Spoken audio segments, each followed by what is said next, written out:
চোরের মায়ের বড় গলা প্রবাদটি একদম বাস্তব প্রমাণ হলো গাইবান্ধার এই হরিদাস। মুখে ধর্মের বুলি আওড়ে ভেতরে ভেতরে সে দেশকে জ্বালিয়ে দেওয়ার এক গভীর ষড়যন্ত্রে মেতেছিল। ভেবেছিল ৮১ ফুট উঁচু রামমূর্তি বানানোর বিশাল আয়োজনের আড়ালে সে যা খুশি তাই করবে। তার ধারণা ছিল ইন্ডিয়ার রয়ের সাথে তলে তলে খাতির রাখলে দেশের কেউ তার টিকিটিও ছুঁতে পারবে না। কিন্তু এবার আর শেষ রক্ষা হলো না। র্যাবের জালে ধরা খাওয়ার পর এবার চলছে কড়া ডিম থেরাপি, আর তাতে বেরিয়ে আসছে হরিদাসের আসল চেহারা। কিভাবে একজন সাধারণ এসি মেকার রাতারাতি কোটি টাকার মালিক হলো, আর ৯ কোটি টাকার ফান্ড দিয়ে দেশে হিন্দু মুসলিম দাঙ্গা বাঁধানোর ছক কষল, সেই চাঞ্চল্যকর সত্যি এখন দিনের আলোর মতো পরিষ্কার। উত্তরের শান্ত জেলা গাইবান্ধা বরাবরই একটি ছিমছাম এলাকা হিসেবে পরিচিত। এখানকার পলাশবাড়ি উপজেলার মানুষজন যুগের পর যুগ ধরে নিজেদের ভিতরে দারুণ সম্প্রীতি বজায় রেখে আসছিল। কিন্তু এই শান্ত জনপদের আড়ালেই যে এত বড় এক ভয়ঙ্কর ফাঁদ পাতা হচ্ছিল তা এলাকার সহজ সরল মানুষগুলো ঘূর্ণাক্ষরেও টের পায়নি। এই পুরো চক্রান্তের মূল হোতা হরিদাস ছিল এই পলাশবাড়িরই এক ছাপোষা ঘরের সন্তান। এলাকায় তাকে সবাই একজন সাধারণ কৃষক হিসেবে চিনত। কৃষিকাজের পাশাপাশি সে টুকটাক এসি মেরামতের কাজ করে নিজের জীবিকা নির্বাহ করত। সবার চোখে সে ছিল একজন অতি সাধারণ মানুষ, কিন্তু এই সাদাসিধা চেহারার আড়ালে লুকিয়েছিল এক ভয়ঙ্কর চতুর খেলোয়াড়, যে কিনা নিজের দেশকে বিক্রি করে দেওয়ার জন্য ভেতরে ভেতরে বিশাল এক জাল বুনছিল। তার এই অভিনব চালাকের শুরুটা কিন্তু আজকের নয়, অনেক বছর আগে থেকেই সেই নোংরা খেলার প্রস্তুতি নিচ্ছিল। হরিদাসের অতীত ঘাটলে এমন সব চাঞ্চল্যকর তথ্য বেরিয়ে আসে যা শুনলে যে কারো চোখ কপালে উঠতে বাধ্য। জানা যায় সে যখন ক্লাস 6-এ পড়তো ঠিক তখনই সে বাংলাদেশ ছেড়ে ভারতে পাড়ি জমায়। এত ছোট বয়সে তার ভারতে যাওয়ার পেছনের আসল কারণটা ছিল আরো বেশি ভয়ঙ্কর। সেখানে যাওয়ার পর মোদী প্রশাসনের গোপন কেন্দ্র সাউথ ব্লকে তার মগজ পুরোপুরি ধোলাই করা হয়। এমনকি সেখানে তাকে দিনের পর দিন বিশেষ গোয়েন্দা ট্রেনিং দেওয়া হয়। রয়ের গোপন এজেন্ট হিসেবে গড়ে তোলার জন্য সব রকম কৌশল শেখানো হয় তাকে। ট্রেনিং শেষে মোদী সরকারের ইশারায় সে পুনরায় বাংলাদেশে ফিরে আসে। তবে এবার সে ফিরে সম্পূর্ণ এক নতুন মিশন আর ভয়ঙ্কর উদ্দেশ্য নিয়ে। দেশে ফিরে হরিদাস শুরু করে তার আসল ভেলকিবাজি। রয়ের বিশ্বস্ত গুপ্তচর হিসেবে দেশের ভেতরে কাজ করার জন্য সে বেছে নেয় এক অভিনব পথ। নিজের হিন্দু ধর্মের পরিচয় পুরোপুরি লুকিয়ে হঠাৎ করেই সে তৌহিদ ইসলাম নাম রেখে বসে। ধর্মের লেবাস পাল্টে রাষ্ট্রের গুরুত্বপূর্ণ সব জায়গায় ঘাপটি মেরে ঢোকার এক নিখুঁত ছক কষে সে। তার প্রধান উদ্দেশ্য ছিল এই নতুন পরিচয়ের আড়ালে দেশের প্রশাসনকে ঘোল খাইয়ে নিজের গোপন কাজ হাসিল করা। তারেক সরকারের আইন শৃঙ্খলা রক্ষাকারী বাহিনীর চোখ ফাঁকি দিতে সেই নিখুঁত ছদ্মবেশ নিয়েছিল। এরপর তৌহিদ ইসলাম নাম ধারণ করে সে সমাজের উঁচু স্তরের মানুষদের সাথে মেলামেশা শুরু করে। নিজেকে একজন সাচ্চা দেশপ্রেমিক হিসেবে জাহির করে সে সবার বিশ্বাস অর্জন করার চেষ্টা করে, কিন্তু পাপ বাপকেও ছাড়ে না।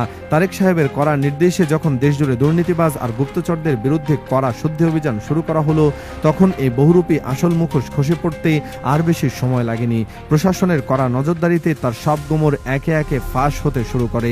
শুধু কি তাই, ছদ্মবেশের এই ভেলকিবাজির পাশাপাশি সে মেতেছিল টাকার পাহাড় গড়ার এক নোংরা খেলায়। হরিদাসের এই বিশাল সাম্রাজ্য আর ব্যাংক অ্যাকাউন্টের হিসেব মেলাতে গিয়ে খোদ সিআইডির তদন্তকারী কর্মকর্তাদেরই চোখ কপালে ওঠার জোগাড়। যে লোকটা একজন সামান্য এসি মেকার ছিল, তার নামে বেনামে থাকা 5টি আলাদা ব্যাংক অ্যাকাউন্টে বিদেশ থেকে হুন্ডির মাধ্যমে ঢুকেছে নগদ 9 কোটি 35 লাখ টাকা। এই বিপুল পরিমাণ টাকার উৎস কি তা জানতে চাইলে প্রশাসনের কাছে সে রীতিমতো আমতা আমতা করে শুরু করে। এতগুলো টাকা কোথা থেকে এলো তার কোনো বৈধ কাগজের ছিটে ফোটাও সে দেখাতে পারেনি।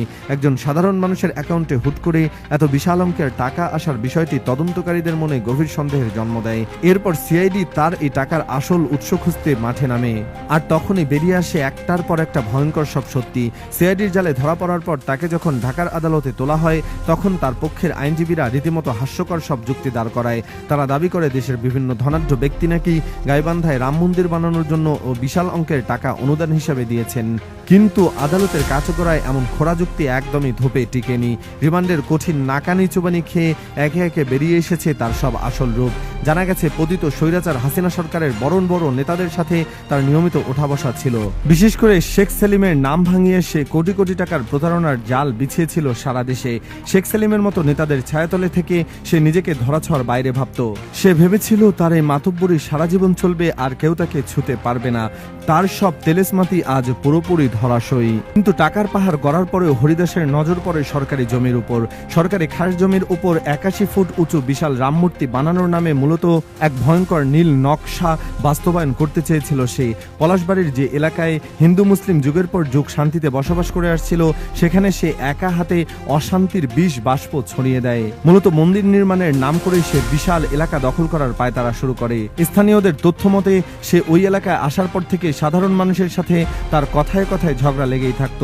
তার উগ্র আচরণ আর অহংকারী দাদাগিরিতে স্থানীয় হিন্দু মুসলিম সবাই চরম অতিষ্ঠ হয়ে উঠেছিল। এলাকার মানুষের মনে সারাক্ষণ একটা অজানা ভয় কাজ করত। তার এই মাতব্বরি আসলে এমনি এমনি ছিল না, এর পেছনে কাজ করছিল বিশাল এক রাজনৈতিক চক্রান্ত। হরিদাস চেয়েছিল এলাকার শান্তি নষ্ট করে এমন একটা পরিবেশ তৈরি করতে যাতে সবাই নিজেদের মধ্যে মারামারি শুরু করে দেয়। এই বিশাল মূর্তির আড়ালে মূলত সংখ্যালঘু কাঠ খেলার নোংরা পায়তারা চলছিল। হরিদাসের মূল কাজ ছিল ওই 9 কোটি টাকার অবৈধ ফান্ড ব্যবহার করে সারা দেশে একটি ভয়ঙ্কর হিন্দু মুসলিম দাঙ্গা লাগানো, অর্থাৎ দাঙ্গা লাগিয়ে বহির্বিশ্বের কাছে তারেক সরকারকে একটি চরম ব্যর্থ রাষ্ট্র হিসাবে প্রমাণ করার গভীর চক্রান্ত ছিল এটি। আর এই ঘোলা পানিতে মাছ শিকার করে বিজেপি শক্তির সাহায্যে পতিত স্বৈরাচারকে আবার ক্ষমতার গদিতে বসানোর দিবাস্বপ্ন দেখেছিল তারা। শুধু তাই নয়, রংপুর বিভাগকে বাংলাদেশ থেকে চিরতরে আলাদা করে ফেলার এক ভয়ঙ্কর ফাঁদ পাতা হয়েছিল এই বিশাল প্রজেক্টের আড়ালে। মোদী প্রশাসনের ইশারায় সে চেয়েছিল উত্তরের এই শান্ত জেলাকে বিচ্ছিন্নতাবাদী আন্দোলনের কেন্দ্রবিন্দু বানাতে, কিন্তু দেশের সচেতন মানুষ আর তারেক প্রশাসনের করা নজরদারির কারণে তাদের সেই ভয়ঙ্কর স্বপ্ন এখন পুরোপুরি শনির্দশায় পরিণত হয়েছে। অবশেষে সব জল্পনা কল্পনার অবসান ঘটিয়ে গত 12ই জুলাই গাইবান্ধার পলাশবাড়ি থেকে এই মাস্টারমাইন্ড হরিদাসকে গ্রেপ্তার করতে সক্ষম হয় সিআইডি। এরপর তাকে ঢাকার মেট্রোপলিটন ম্যাজিস্ট্রেট আদালতে হাজির করা হলে আদালত তার জিজ্ঞাসাবাদের জন্য 4 দিনের রিমান্ড মঞ্জুর করে। আর এই রিমান্ডেই তাকে কঠিনভাবে সাইজ করা হচ্ছে। র্যাবের কড়া জেরার মুখে তার সব দম্ভ আর খেল খতম হয়ে গেছে। যে লোকটা এতদিন ধরাছোঁয়ার বাইরে থাকার দম্ভ করত, সে এখন রিমান্ডের ঘেরা টোপে পড়ে হাউমাউ করে কাঁদছে। তার এই পতন প্রমাণ করে যে দেশের বিরুদ্ধে ষড়যন্ত্র করে কেউ বেশি দিন পার পায় না। এই গ্রেপ্তারের মধ্য দিয়ে বিশাল এক চক্রান্তের মূল হোতাকে আইনের আওতায় আনা সম্ভব হয়েছে। হরিদাসের এই পরিণতি দেখে এলাকার সাধারণ মানুষ এখন স্বস্তির নিঃশ্বাস ফেলছে। গাইবান্ধার স্থানীয় ধর্মপ্রাণ মানুষ এবং মন্দির কমিটির বিচক্ষণতায় বিশাল এক রক্তক্ষয়ী দাঙ্গার হাত থেকে অল্পের জন্য বেঁচে গেছে পুরো দেশ।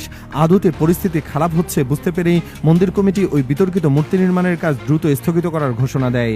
এতেই হরিদাসের পুরো ছক লেজে গোবরে হয়ে যায়। তবে হরিদাস গ্রেপ্তার হলেও সংখ্যা কিন্তু এখনো পুরোপুরি কাটেনি। তার মতো আরো অসংখ্য চতুর খেলোয়াড় বা স্লিপার সেল ধর্মের লেবাসে দেশের আনাচে কানাচে এখনো লুকিয়ে থাকতে পারে। মোদী প্রশাসনের ইশারায় তারা হয়তো নতুন কোনো ষড়যন্ত্রের জাল বুনছে রাতের অন্ধকারে, কিন্তু তারেক সরকারের গোয়েন্দা সংস্থাগুলো এখন এতটাই সক্রিয় যে কোনো ষড়যন্ত্রকে তারা অঙ্কুরে বিনাশ করতে পুরোপুরি প্রস্তুত। দেশের সাধারণ মানুষ এখন আগের চেয়ে অনেক বেশি সজাগ, তাই এই ধরনের দালালদের দাঁত ভাঙা জবাব দিতে আর কেউ কখনো পিছপা হবে না। হরিদাসের পরিণতি বলে দেয় দেশের সাথে গাদ্দারি করলে তার ফল কতটা ভয়াবহ হতে পারে। এই পুরো ঘটনাটি আমাদের সবার জন্য একটি বড় শিক্ষণীয় বিষয়। ধর্মের নামে ভণ্ডামি করে যারা ফায়দা লুটতে চায় তাদের দিন শেষ। হরিদাস ভেবেছিল সে খুব চালাক, কিন্তু আইনের হাত অনেক লম্বা। সে যতই ক্ষমতাশালী হোক না কেন আর তাকে যতই বড় বড় গডফাদার পিছন থেকে সাহস দিক না কেন, শেষ পর্যন্ত তাকে কাঠগড়ায় দাঁড়াতেই হবে। তারেক রহমান যেভাবে এই ইস্যুটিকে গুরুত্বের সাথে নিয়ে কঠোর পদক্ষেপ নিয়েছেন, তাতে করে দেশের সাধারণ মানুষের মনে একটা বিশাল আস্থার জায়গা তৈরি হয়েছে।